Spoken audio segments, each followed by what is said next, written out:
You ever hear of something called the power of money? Well, it might not be what you think it is. Make sure you stay tuned.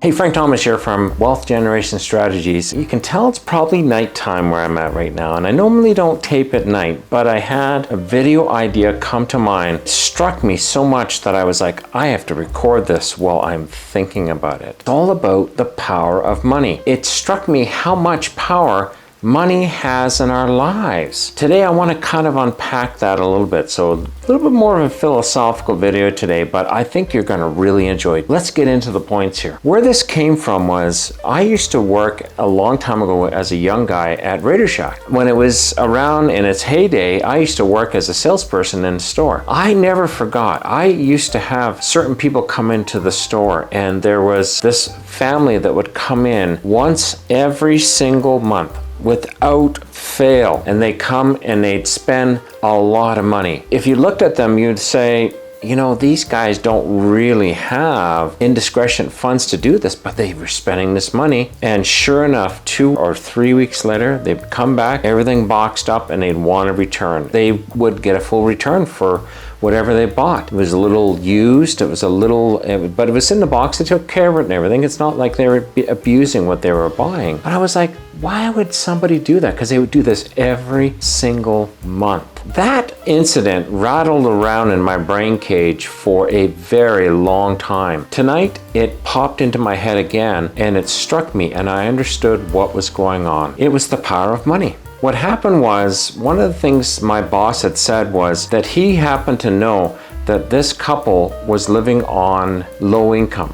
Like, they didn't earn very much, and I actually believe they were just living off of government benefits. I'm not 100% sure, but they didn't have a lot of money. What I think what was going on was they would just come and buy something just to feel like they've got power in their lives. Because we all want to feel powerful. Like, why do we like superhero videos so stinking much?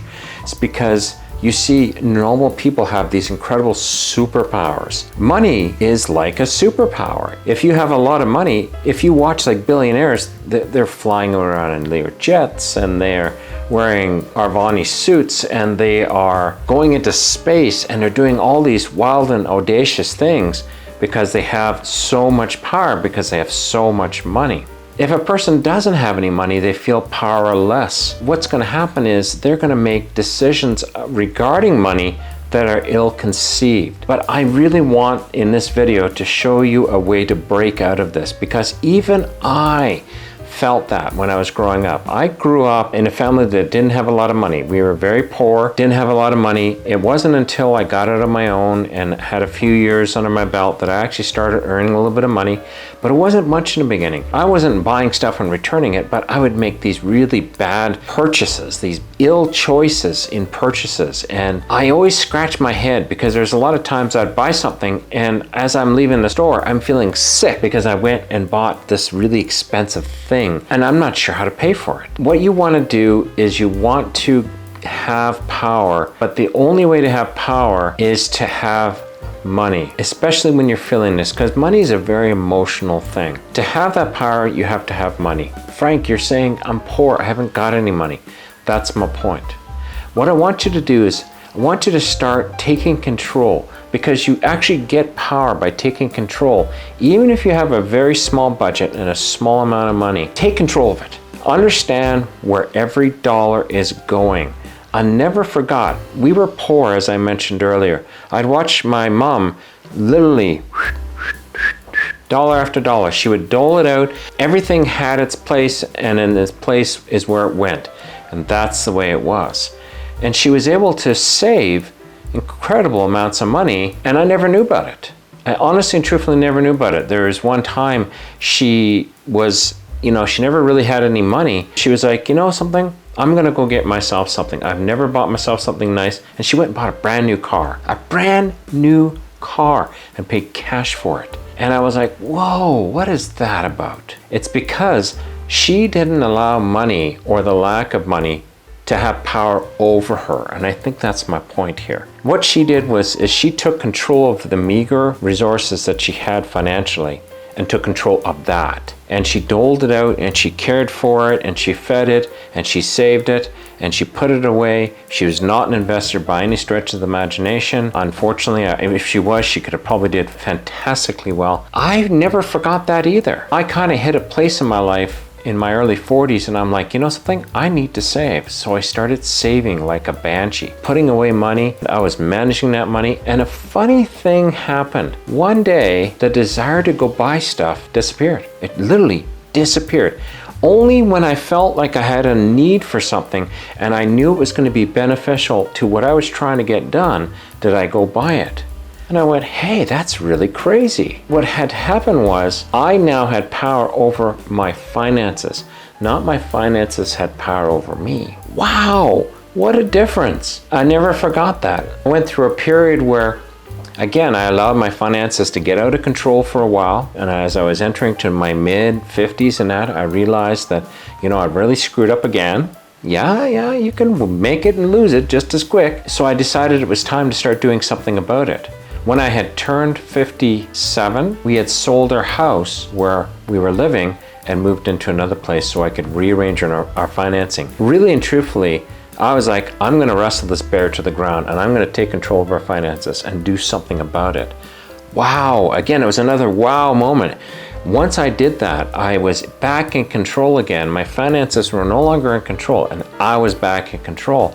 And I started saving like crazy again. Been able to save crazy amounts in a very short period of time. What happened was, even in the last year, I had a situation where I had to leave a position I was in. It wasn't healthy anymore for me, so I decided it was time to go. So that's what I did. I left the position. I was out of work for about 4 or 5 months. But because I had saved so much and I had put away so much into my reserve capital that I had enough finances that I was in control. I was always in control. I was never without. I never felt like, oh, what's going to happen?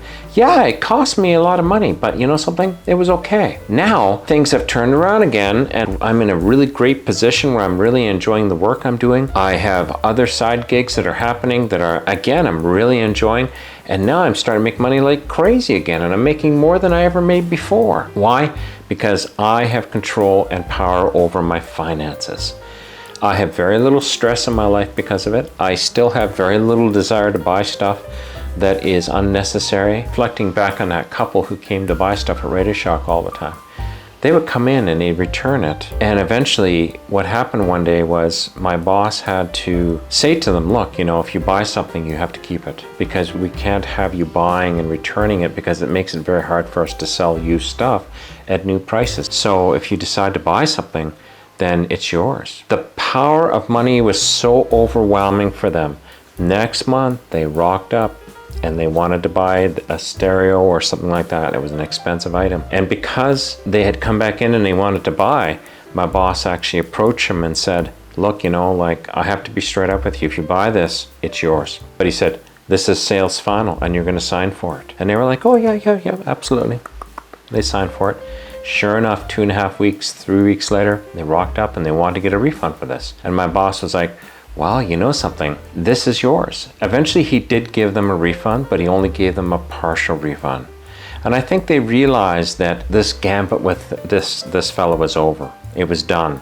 But not only that, it made me realize how powerful this thing about money can be in your life, where you want to feel like you've got a superpower and you'll go and spend money you just don't have. Because what was happening was they were literally spending their welfare check at the end of the month as they were running out of money and they had to buy groceries. They'd bring all the stuff back so they could buy groceries. I never ever forgot that. So hope this video inspires you. Like I said, it was a little more philosophical than it was practical at this time, but I thought about this and I went, wow, this is something I need to talk about with you guys. I hope you've enjoyed the video. If you've enjoyed this video, there's another video showing up right now. It's talking about saving $1,000 fast. The first step to start getting power over money is to save some. So if you haven't watched this video, be sure to watch it. I'll see you over there. Thanks again. Bye-bye.